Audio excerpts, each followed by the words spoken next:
berkumpul pada pagi hari ini dan melaksanakan pembelajaran hari ini dengan keadaan yang sehat walafiat.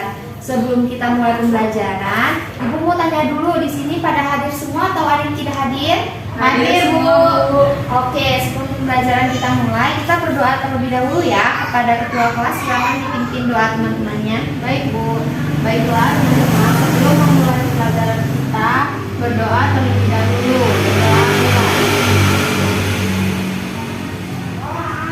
Berdoa selesai. Terima kasih Rani yang sudah memimpin doa. Oke, sebelumnya Ibu mau tanya, minggu kemarin kita belajar tentang apa ya anak-anak? Tentang pengertian cerpen, Bu. Iya, benar sekali. Minggu kemarin kita sudah belajar mengenai pengertian dari cerpen. Di sini siapa yang masih ingat tentang pengertian dari cerpen? Saya, Bu. Iya, Rani, silakan. Cerpen adalah cerita yang tidak benar-benar terjadi di dunia nyata, Bu. Ya, benar sekali. Cerpen adalah salah satu karya sastra yang ceritanya tidak benar-benar terjadi di dunia nyata. Cerpen biasanya mengisahkan cerita pendek tentang permasalahan yang dialami oleh satu tokoh saja. Nah, pada pagi hari ini kita akan melanjutkan pembelajaran mengenai unsur-unsur dari cerpen dan juga contoh cerpen. Oh iya, anak-anak di sini ada yang tahu unsur-unsur dari cerpen itu ada apa saja ya? Saya, Bu. Iya, Deli, Unsur silakan. intrinsik dan unsur ekstrinsik, Bu. Iya, benar sekali. Jadi, unsur-unsur yang terdapat di cerpen itu ada unsur intrinsik dan juga ekstrinsik. Unsur intrinsik itu terbagi menjadi 7. Yang pertama itu ada tema. Tema merupakan unsur utama yang disampaikan oleh penulis. Yang kedua itu ada alur. Alur merupakan urutan peristiwa yang ada di dalam cerpen. Yang ketiga itu ada setting. Setting merupakan penjelasan dari latar tempat, latar waktu, dan juga latar suasana. Yang keempat itu ada tokoh. Tokoh merupakan pemeran yang diperankan dalam cerpen. Yang kelima ada watak. Watak merupakan gambaran sifat dari pemeran. Watak dibagi menjadi 3, ada protagonis atau baik, antagonis jahat, dan juga netral. Yang keenam itu ada sudut pandang. Sudut pandang merupakan cara pandang pengarang saat menceritakan kisah pada cerpen. Dan yang terakhir ada amanat. Amanat merupakan pesan moral yang terdapat pada cerpen. Selanjutnya ada unsur ekstrinsik. Yang pertama terdapat latar belakang dari pengarang. Biasanya latar belakang pada kisah cerpen berasal dari pengalaman pribadi, namun tak jarang juga ada pengarang yang mengambil dari kisah orang lain. Yang kedua terdapat latar belakang dari masyarakat. Latar belakang dari masyarakat ini akan membantu berlangsungnya dalam cerita. Yang ketiga, terdapat biografi. Biografi biasanya memaparkan tentang biodata, riwayat hidup, dan juga pengalaman dari sang pengarang. Yang keempat, terdapat aliran sastra yang mempengaruhi gaya bahasa yang digunakan oleh penulis saat menyampaikan ceritanya.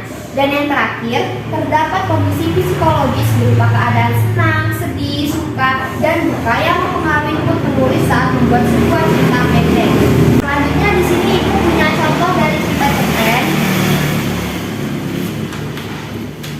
Oke, dari contoh cerpen yang udah Ibu bagikan, kita akan mencoba membacakan cerita tersebut secara bergantian ya anak-anak. Baik, Bu. Yang pertama dari paragraf 1 sampai 3 itu akan Ibu bacakan. Selanjutnya paragraf ke-4 dan juga 5 dilanjutkan oleh Rani, dan paragraf ke-6 dan ke-7 dilanjutkan oleh Deli. Mengerti anak-anak? Mengerti, Bu. Judul cerpen, Liburan Sekolahku. Usai pembagian rapot di sekolah, akhirnya aku bisa menikmati liburan panjang. Meskipun aku tidak mendapat ranking atas, tapi aku tetap mendapatkan nilai yang lumayan baik. Aku tetap bahagia karena membayangkan keluargaku mengajak aku pergi liburan. Ayah dan ibuku mengajakku pergi liburan ke suatu tempat wisata yang menyenangkan. Aku sangat tidak sabar untuk pergi menikmati liburan. Bahkan aku bingung untuk memilih pakaian mana yang akan kupakai. Kali aku pakai baju yang mana ya? Tanyaku dalam hati. Ah, yang biru sangat bagus, tapi yang merah juga sangat cocok. Aku pun pergi menemui ayah dan ibu yang sedang asik menonton TV. Lalu aku berbincang dengan mereka. Ayah, ibu, bagaimana kalau kita pergi liburan ke pantai? Aku sangat ingin pergi ke sana. Ayah dan ibu tiba-tiba saling pandang, lalu ayah berkata, Nah, liburan kali ini kamu di rumah saja ya sama ibu, karena ayah harus ada pekerjaan di luar kota. Aku sangat kecewa dengan pernyataan ayah, tapi aku harus menerima keputusannya. Selanjutnya paragraf keempat dan juga kelima dilanjutkan oleh Rani. Silakan Rani. Baik Bu. Hari-hari telah berlalu dan aku hanya menikmati libur sekolahku di rumah saja. Meskipun aku sebenarnya juga ingin pergi keluar rumah bersama teman-teman, tapi ibu melarangku pergi keluar dan hanya menyuruhku membantu melakukan pekerjaan rumah seperti bersih-bersih rumah. Kalaupun aku keluar hanya saat ke pasar dan itu juga ditemani oleh ibu. Namun aku tetap melakukan pekerjaan yang produktif seperti belajar untuk menyambut ujian nasional yang akan berlangsung beberapa bulan lagi. Sebenarnya aku juga merasa untuk berada di rumah terus. Terkadang aku ingin menolak permintaan ibu saat menyuruhku, tapi aku cuma bisa terima dan melakukannya. Sudah Bu. Selanjutnya Deli, silakan dilanjutkan ceritanya. Baik Bu. Pada suatu sore, ibu mengikuti kawanku dan bilang kepadaku, kamu segera mandi ya, tunggu di luar. Aku menjawabnya, loh kita mau kemana Bu? Lalu ibu menjawab, ibu mau mengajak kamu jalan-jalan ke taman kota ya, sekalian. Masa kau di rumah terus? Sontak aku merasa senang. Yang benar Bu. Oke, kalau begitu aku mandi dulu ya Bu. Setelah itu, aku pergi ke taman kota bersama ibu.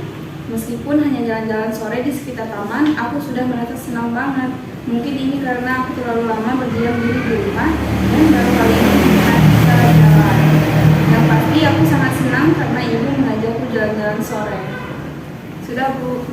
Ya, terima kasih Rani dan juga Deli yang sudah membantu ibu membacakan cerpen secara bergantian. Selanjutnya, kita tentukan sama-sama ya anak-anak unsur-unsur intrinsik dari cerita pendek yang berjudul Liburan Sekolahku. Dari cerpen yang sudah kita baca secara bersama-sama, itu memiliki tema apa anak-anak? Liburan, Bu. Iya, benar sekali. Tema yang ada pada cerpen yang sudah kita bacakan itu adalah liburan. Selanjutnya, alur yang ada pada cerpen apa? Ada yang tahu? Ya, Rani silakan. Alur maju, Bu. Iya, benar sekali. Alurnya alur maju.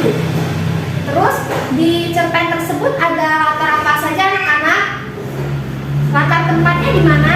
Rumah, taman kota. Benar sekali, latar tempatnya ada di rumah dan juga taman kota. Sedangkan latar waktunya anak-anak? Sore hari, Bu. Iya, benar sekali. Selanjutnya tokoh siapa saja yang ada pada cerpen tersebut? Siapa yang tahu? Saya, Bu. Ya, Deli silakan. Aku, ibu, dan ayah Bu. Iya, benar sekali. Tokoh yang ada pada cerpen yang sudah kita bacakan itu ada aku, ayah, dan juga ibu. Nah, setiap tokoh memiliki watak dan karakter yang berbeda-beda serta saling mendukung. Karakter pada tokoh aku di dalam cerita yang sudah kita bacakan bersama-sama itu apa anak-anak? Cenderung pendiam. Lalu berbakti kepada Orang tua. Sedangkan ibu memiliki karakter yang sabar, terus Penyayang dan pekerja keras. iya benar sekali. Karakter tokoh ayah adalah Bertanggung jawab, Bu. iya benar sekali. Terus selanjutnya sudut pandang yang ada pada cerita yang sudah kita bacakan apa saja yang mana? Sudut pandang orang pertama Bu. Iya benar sekali. Sudut pandang yang terdapat pada cerita yang sudah kita bacakan adalah sudut pandang orang pertama. Yang ketujuh, pada cerpen di atas memiliki amanat berupa pesan moral. Di sini siapa yang bisa menyimpulkan amanat atau pesan moral yang kita dapatkan dari cerita pendek yang sudah kita baca tadi? Saya, Bu. Iya, silakan Rani. Pesan moralnya di mana melatih anak supaya tidak selalu berlibur saat memasuki musim libur.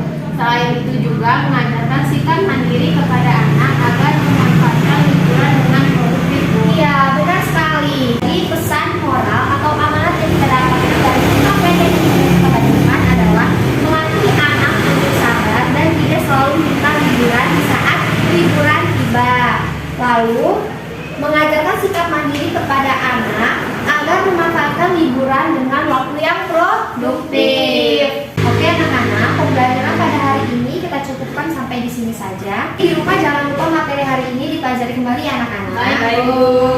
Sebelum mulai, kita berdoa terlebih dahulu kepada ketua kelas. Silakan pimpin doa teman-temannya. Baik, Bu. Baiklah teman-teman, sebelum Sebelum kita pulang, kita berdoa terlebih dahulu. Berdoa mulai. Berdoa selesai. Terima kasih Rani yang sudah memimpin doa. Ibu akhiri pertemuan kita pada pagi hari ini. Wassalamualaikum warahmatullahi wabarakatuh. Waalaikumsalam warahmatullahi